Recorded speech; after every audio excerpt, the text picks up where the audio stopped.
اچھا چلیں، اب یہ تو ایک اپنی حکمت عملی ہے جو حکومت کرنا چاہے گی. مجھے تھوڑا سا یہ فرمائے گا کہ یہ جو ابھی کچھ دنوں پہلے ایک اپوزیشن کی ایک میٹنگ ہوئی، اس میں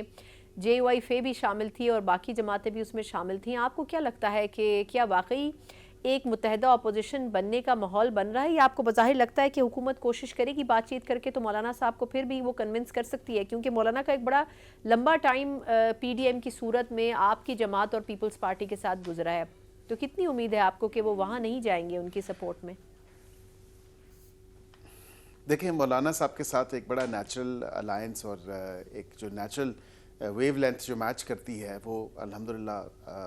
ہماری جماعت کی بالکل میچ کرتی ہے. آپ نے دیکھا پی ڈی ایم کے ٹائم پہ بھی وہ ہمارے اتحادی رہے ہیں اور ہم بالکل اکٹھے تھے اس تمام تر معاملے میں. اب ایشو یہ نہیں ہے کہ کیا معاملات طے پاتے ہیں، لیکن اصل میں نیت جو ہے پی ٹی آئی کی وہ دیکھنے والی ہے کہ مولانا کے پاس اسٹریٹ پاور تو ہے، یہ ایک اسٹیٹڈ فیکٹ ہے. ان کے پاس بالکل جو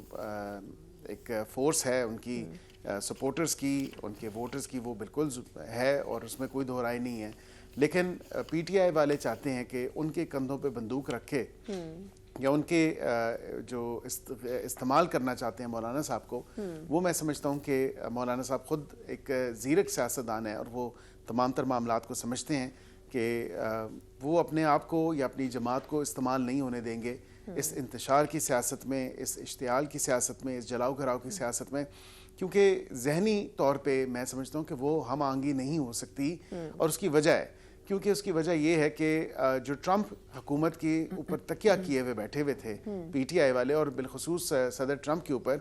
تو آپ نے دیکھا کہ مولانا صاحب تو واضح دو ٹوک موقف ان کا رہا ہے. ہماری حکومت کا بھی دو ٹوک موقف رہا ہے، ہماری جماعت کا بھی دو ٹوک موقف رہا ہے کہ فلسطینیوں کے حق کی جو جنگ ہے اس میں ہم ان کے ساتھ پیش ہیں. یہاں پہ تو آپ دیکھیں کہ یہ چاہتے تھے ٹرمپ ان کے لیے آواز بلند کرے، پہلی تقریر میں عمران خان صاحب کا نام لے اور ان کی رہائی کا مطالبہ کرے، اور ابھی بھی اسی پہ تکیہ کیے ہوئے کہ ٹرمپ کی حکومت آ چکی ہے. لیکن ٹرمپ صاحب نے کیا کیا؟ ٹرمپ نے نیتن یاہو کی کرسی درست کی. ٹرمپ نے غزہ میں جو فلسطینیوں کی نسل کشی ہو رہی ہے اس کو اور زیادہ اس میں ان کو نکالنے کی دھمکی جلتی دی، پہ تیل چھڑکنے کے برابر انہوں نے کیا ہے اور ان کے نکالنے کی دھمکی دی ہے. تو یہ تو ایسے شخص پہ یا ایسے امریکی صدر پہ تکیہ کیا بیٹھے ہوئے تھے جس پہ جو عمران خان کے لیے آواز جس نے بلند کرنی تھی وہ تو کسی اور ڈگر ہی چل پڑا ہے. تو میں نہیں سمجھتا کہ مولانا صاحب کسی اپنی سیاسی ساکھ کو بھی نقصان پہنچائیں گے یا اپنی جو ایک پولیٹیکل سٹینڈنگ ہے ان کی پاکستان میں اس کو کوئی نقصان پہنچائیں گے اس ایسی جماعت کے ساتھ یا ایسے لیڈران کے ساتھ اپنے آپ کو ایسوسیٹ کر کے. تو مجھے نہیں لگتا کہ یہ الائنس جو ہے آگے بڑھ سکے گا، یہ الائنس کسی درست سمت جا سکے گا، بیکاز تمام تر جو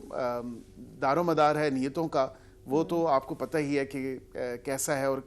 اس سیاسی جماعت نے تو اپنے کال آف فیل میں تمام تر چیزوں کو پروف کیا ہے ان دا پاسٹ ایز ویل. اچھا، اب یہ آپ نے کال آف فیل کی بات کی ہے تو ایک عجیب کہانی گردش کر رہی ہے، میں اس پہ بھی آپ کی رائے چاہوں گی. یہ جو خان صاحب کا خط چل رہا ہے کہ انہوں نے آرمی چیف کو خط لکھا ہے، پی ٹی آئی سے پوچھیں تو وہ کہتے ہیں پتہ نہیں، بیرسٹر گوڈ صاحب کہتے ہیں مجھے نہیں پتہ، جیل سپرنٹینڈنٹ کہتے ہیں یہاں سے نہیں لکھا گیا، لیکن وہ سوشل میڈیا پر پہنچ جاتا ہے اور سب باقی کے پی ٹی آئی کے لوگ کہتے ہیں کہ جی وہ تو خط انہوں نے لکھا ہے. تو یہ کچھ سمجھ آیا ہے حکومت کو بھی کہ یہ خط کہاں سے چلا اور کہاں تک پہنچا ہے؟ دیکھیں، اب پی ٹی آئی والے اپنی سبکی کو بچانے کے لیے یا اس کے اوپر پردہ ڈالنے کے لیے اب وہ کہہ رہے ہیں کہ یہ ایک اوپن لیٹر ہے، اور اوپن لیٹر تو کبھی ڈیلیور نہیں ہوتا یا وہ پوسٹ نہیں کیا جاتا. پہلے کہا گیا خان صاحب نے خط لکھا ہے اور اس بات پہ بڑا انہوں نے زور بھی دیا، لیکن پھر جب تمام تر معاملات اور آگے سے جواب جب ملا، سیکیورٹی ذرائع نے بھی یہ بات رپورٹ کی اور آپ کی میڈیا پہ بھی وائڈلی رپورٹڈ تھی کہ نہ ایسا خط آیا ہے، اور ایسا خط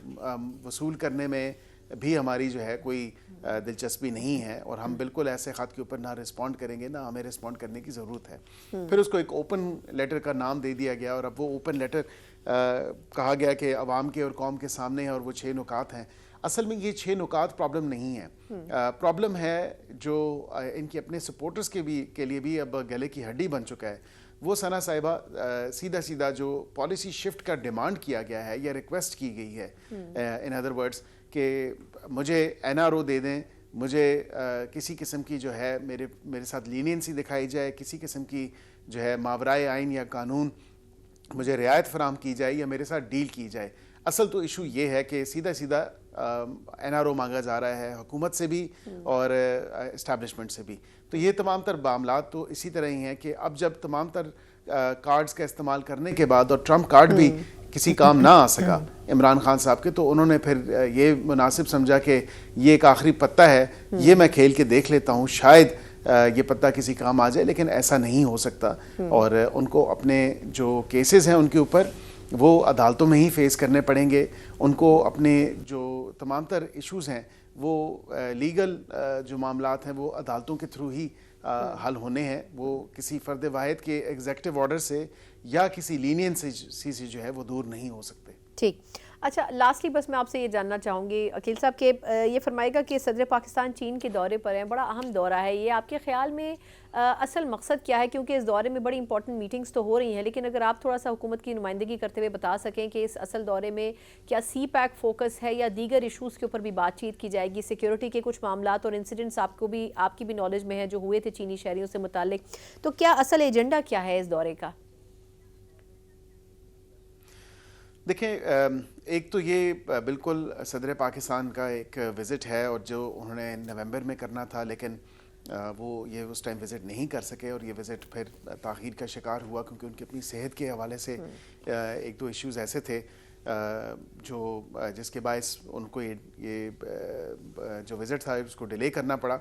برکیف میں یہ سمجھتا ہوں کہ ڈیپٹی پرائم منسٹر اور صدر پاکستان اور انٹیریئر منسٹر اور دیگر جو پورا وفد ہے وہ الحمدللہ بڑے اچھی جو ہے وہ خبر لے کے آئے گا چین سے واپس. اور آپ نے دیکھا کہ وہاں پہ بڑی ملاقاتیں بھی ہوئیں چائنیز پریزیڈنٹ کے ساتھ, ان کی تمام تر دیگر جو امپورٹنٹ رولز میں ہیں لوگ ان پوری کابینہ کے یا ادروائز, تو ان کے ساتھ بڑی اچھی ملاقاتیں بھی ہوئیں, ایم او یوز پہ بھی سائن ہوا. لیکن سب سے بڑا ایشو یہ تھا کہ ہمیں بالکل جو کچھ انسیڈنٹس پیچھے سیکیورٹی کے حوالے سے ہوئے ہیں, یہ اس میں کوئی دو رائے نہیں ہے کہ سیکیورٹی چائنیز سٹیزنز کی پاکستان میں اور سی پیک کے اوپر جتنے لوگ کام کر رہے ہیں ان کی سیکیورٹی فرسٹ اینڈ فارموسٹ وہ بڑی امپورٹنس رکھتی ہے, اور اس کو انشور کرنا کہ ان کی فول پروف سیکیورٹی ہو تاکہ وہ پاکستان میں اور زیادہ انویسٹ کر سکیں, سی پیک کو انلارج کر سکیں, اس کو انہانس کر سکیں. تو یہ تمام تر ایشوز ہیں کہ ہمیں بالکل ان کو وہاں پہ اس میٹنگ کے دوران بھی ری ایشور ان کو کرنا پڑا, اور بالکل ہمیں ری ایٹریٹ کرنا پڑا کہ آپ کی سیکیورٹی ہمارے لیے بہت ضروری بھی ہے اور امپورٹنٹ بھی ہے. تو اسی حوالے سے کچھ میٹنگ کے اندر پوائنٹس بھی آئے, لیکن آپ دیکھیں گے کہ سی پیک اوور آل ایک اوور آرچنگ پرنسپل جو اس کا ہے وہ سی پیک کی انہانسمنٹ اور انلارجمنٹ کے حوالے سے اور دیگر جو اس میں آئندہ آنے والے دنوں میں اس کے ثمرات ہیں اس ٹرپ کے, وہ آپ دیکھیں گے کہ چائنا آفٹر بینگ ری ایشورڈ وہ بالکل سی پیک کو جو ہے وہ فردر آگمنٹ بھی کرے گا اور اس کو اور بڑھائے گا بھی انشاءاللہ. صحیح, بہت بہت شکریہ.